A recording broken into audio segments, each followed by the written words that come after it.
I don't understand how songwriters come up with a riff, like one of your iconic riffs. You come up with a riff.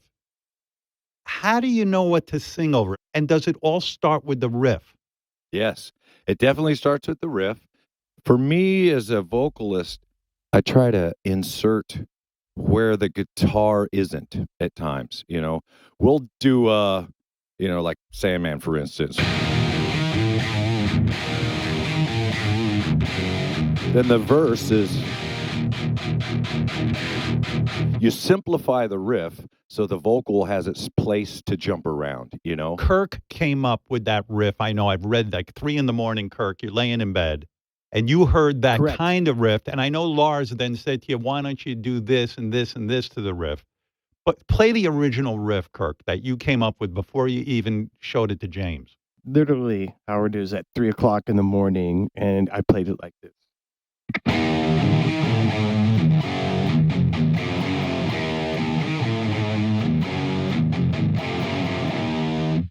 And Lars says that was to you, that was original. And then he came up to me and said, repeat the first part 3 times and then play the chords afterwards, or 4 times, whatever it is.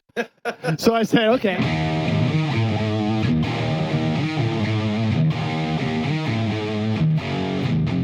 You hear the 3 and 1 in that?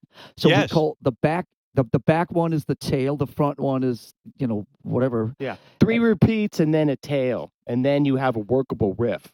Lars doesn't know how to play guitar, and he will arrange stuff, and he'll just say, hey, can't you do that thing in another key? Something that I wouldn't do, like Sandman, for instance. Then change the key.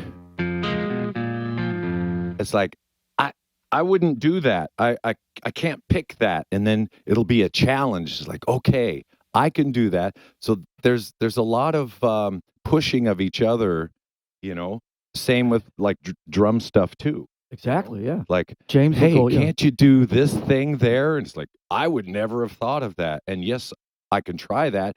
Give me a day and I'll come back and it'll be worked out. But the main thing, thankfully, with this bunch of guys is that when we go into a songwriting situation, we leave our egos outside, and it's not it's my guitar, don't tell me what to play, I'm the drummer, just stay away. It's like, James, so how about this part, how about that, why don't you try it on the toms? Of course.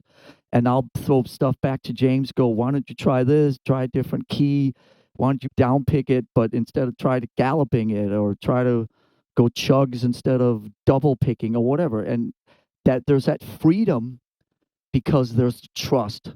And when there's the trust, there's the love. And then you're not, there's nothing that's going to happen by getting into each other's stuff that's going to affect the relationships. And that's a great thing.